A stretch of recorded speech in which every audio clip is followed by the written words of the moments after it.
سیدنا صدیق اکبر فرماتے ہیں حضور مصلی بچھا کر حضور اللہ کی بارگاہ میں راز و نیاز کی باتیں کرنے کے لیے بیٹھ گئے۔ حضور نے اپنے ہاتھ آسمان کی طرف بلند کیے اور حضور نے دعا فرمائی کہ یا اللہ میرے پاس جو کچھ تھا میں لے کر آ گیا ہوں، اس کے علاوہ میرے پاس کچھ نہیں ہے۔ یہ تیرے محبوب کے غلام، یہ تیرے بندے، یہ جو کچھ ان کے پاس تھا یہ سب کچھ لے کر آ گئے ہیں۔ حضور کی ذات مقام ناز ہے اور اللہ کی ذات مقام نیاز ہے۔ حضور نے یہ مقام ناز میں یہ بات کی۔ سیدنا صدیق اکبر فرماتے ہیں کہ جب حضور دعائیں فرما رہے تھے تو میں نے عرض کی یا رسول اللہ اب تو آپ کی دعا قبول ہو جائے گی، اب تو مسلمانوں کی مدد آ ہی جائے گی۔ تو جب میں نے یہ عرض ہی کی تھی مجھے حضور نے فرمایا صدیق وہ دیکھو جبرائیل اپنے فرشتوں کے ساتھ نازل ہو رہے ہیں، وہ فرشتے آ رہے ہیں، وہ جبرائیل آ رہے ہیں، وہ میکائیل آ رہے ہیں، وہ اسرافیل آ رہے ہیں، وہ اسرائیل آ رہے ہیں۔ اللہ نے پھر 3000 فرشتے نازل فرمائے، اللہ نے مدد بھیجی۔ لیکن بھیجی کب؟ جب پہلے صحابہ بدر میں پہنچ چکے، پہلے صحابہ بدر میں آ گئے، میدان لگ گیا، اس کے بعد اللہ کی مدد آئی۔ اور اگر وہیں صحابہ کہہ دیتے کہ یا رسول نہیں ہمیں نہیں جانا چاہیے، ہمارے پاس ہے ہی کیا، تو فرشتے نازل ہوتے؟ پھر نازل نہیں ہوتے۔ بدر میں پہلے آنا شرط ہے، آنا پہلے بدر میں شرط ہے۔ جب صحابہ بدر میں آ گئے تو پھر اللہ کی مدد بھی آ گئی۔ اس لیے 3000 فرشتے بھیجے تاکہ آپ کے صحابہ خوش ہو جائیں، آپ کے صحابہ خوش ہو جائیں، کیونکہ انہوں نے اللہ کو خوش کیا ہے نا۔ تو معلوم ہوا جو اللہ کو خوش کرتا ہے اللہ اس کو خوش کرنے کے لیے پھر 3000 فرشتے بھیج دیتا ہے۔ اللہ نے پھر صحابہ کی مدد کے لیے 3000 فرشتے بھیجے۔ جب 3000 فرشتے بھیجے تو صحابہ تو خود کہتے ہیں، وہ فرماتے ہیں ہم ابھی تلوار اٹھاتے، ہمارے تلوار اٹھانے سے پہلے ہی ان کا کام ہو جاتا تھا۔ صحابہ کہتے ہیں حضور کا یہ معمول تھا کہ جب بھی جنگ ختم ہو جاتی، جس جنگ پر بھی حضور 27 جنگوں میں تشریف لے کر گئے، 27 جنگوں میں، اسلام امن سے پہلا حضور نے 27 جنگوں میں تلوار اٹھائی۔ امن اس وقت ہوا کہ جب حضرت بلال کعبے کی چھت پر چڑھے، پھر امن واقع ہوا۔ تو صحابہ کہتے ہیں حضور کا معمول تھا کہ حضور 3 دن تک حضور جنگ ختم ہونے کے بعد بھی اس مقام پر ٹھہرے رہتے۔ تو جب جنگ بدر ختم ہوئی، اللہ نے مسلمانوں کو فتح دی، تو حضور کا معمول تھا 3 دن حضور وہاں پر قیام فرمایا۔ حضور اس لیے رکتے تھے کہ اب بھی اگر کسی میں کوئی دم خم ہے تو آ جائے ہمارے۔ حضور کے رکنے کا مقصد یہ ہوتا تھا کہ یہ کوئی نہ سمجھے کہ مسلمانوں کو فتح ہوئی اور فوراً مسلمان وہ میدان چھوڑ کر چلے گئے۔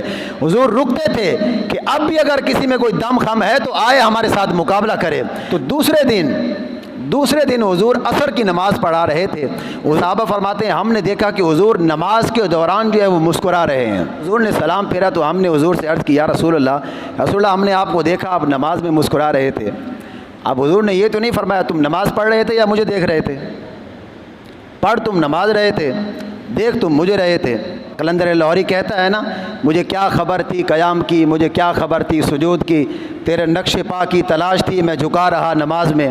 تو یہ سارا حضور کا، حضور نے یہ تو نہیں فرمایا کہ تم نماز پڑھ رہے تھے یا مجھے دیکھ رہے تھے، بلکہ حضور نے فرمایا کہ اے میرے صحابہ مسکرا میں اس لیے رہا تھا کہ اللہ نے جن فرشتوں کو بدر کے مقام پر میرے غلاموں کی مدد کے لیے بھیجا تھا، تو جب میں نماز میں تھا تو میرے پاس سے میکائیل گزرے، میکائیل گھوڑے پر سوار تھے، میرے پاس سے گزرے، ان کے پروں پر بدر کے میدان کا گرد و غبار ابھی لگا ہوا تھا۔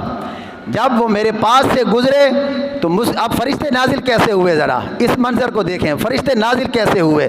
جب میکائیل میرے پاس سے گزرے نا تو میکائیل نے اپنے دونوں ہاتھ باندھ کر، میں نماز میں تھا، میکائیل مسکراتے ہوئے عرض کرنے لگے یا رسول اللہ آپ اجازت ہے جا سکتے ہیں، اب ہمیں اجازت ہے ہم جا سکتے ہیں واپس۔ تو فرمایا جب میکائیل نے مجھ سے اجازت مانگی تو میں مسکرا پڑا کہ ہاں اب اجازت ہے اب جا سکتے ہو واپس۔ تو یہ صحابہ فرشتے نازل ہوئے تو حضور کی وجہ سے نازل ہوئے، اور جب گئے تو اجازت لے کر گئے کہ یا رسول اللہ اب اجازت ہے ہم جا سکتے ہیں واپس۔ حضور نے فرمایا ہاں اب اجازت جا سکتے ہو۔ تو اعلیٰ حضرت بھی یہاں کہتے ہیں، فرماتے ہیں جب حضور صحابہ کو لے کر نکلے تھے نا بدر کے لیے روانہ ہوئے تھے تو اس وقت منظر پھر کیا تھا، اعلیٰ حضرت نے ایک شعر کے اندر اس منظر کو بیان کیا۔ فرماتے ہیں وہ منظر اس وقت ایسا تھا کہ 14ویں کا چاند چڑھا ہو اور ستارے اس کے ارد گرد پوری آب و تاب کے ساتھ چمک رہے ہوں۔ جو منظر ہوتا ہے بدر کے مقام پر وہی منظر تھا۔ اور فرماتے ہیں بدر میں جو ظلمت آ رہی تھی، وہ کافر جو 1000 کا لشکر لے کر آ رہے تھے، فرماتے ہیں وہ بدر میں جو ظلمت آ رہی تھی نا، اس ظلمت نے تو ختم ہونا ہی تھا۔ کیوں ہونا تھا؟ کیونکہ اعلیٰ حضرت فرماتے ہیں حضور جو وہاں تشریف لے کر جا رہے تھے، اب حضور جہاں تشریف لے کر جائیں تو وہاں ظلمت رہ سکتی ہے. فرماتے ہیں بدر میں جو ظلمت آ رہی تھی کافروں کی تو اس نے تو ختم ہونا ہی تھا، کیونکہ حضور تشریف لے کر جا رہے تھے. کہ یہ بدر کا جتنا بھی واقعہ ہوا، یہ احد، یہ حنین، یہ جتنی بھی جنگیں ہوئی، یہ صحابہ نے ایسے نہیں اپنی گردنیں کٹائیں، بلکہ یہ حضور کے عشق میں اپنی گردنیں کٹائیں، حضور کے عشق میں اپنا سب کچھ قربان کیا. آج بدر کی فضا قائم کرنے کی ضرورت ہے. صرف آپ بدر کا میدان لگا دیں، پھر دیکھیں اللہ کس طرح فرشتے بھیجتا ہے. آج فرشتے آج بھی نازل ہوں گے، لیکن شرط یہ ہے کہ پہلے بدر میں آ جائیں. یہ سب کچھ اللہ نے تمہیں دیا ہے، یہ پاور دی ہے، یہ ایٹمی پاور دی ہے، یہ طاقت دی ہے، یہ اللہ کے دین کی سربلندی کے لیے اللہ نے تمہیں دی ہے. تو اسلام کا بول بالا کرو، پوری دنیا میں اسلام کے پرچم کو بلند کرو.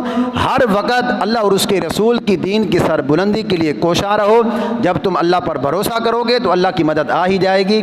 صحابہ کے عشق کے قطروں میں سے اللہ کچھ قطرے ہمیں بھی عطا فرمائے.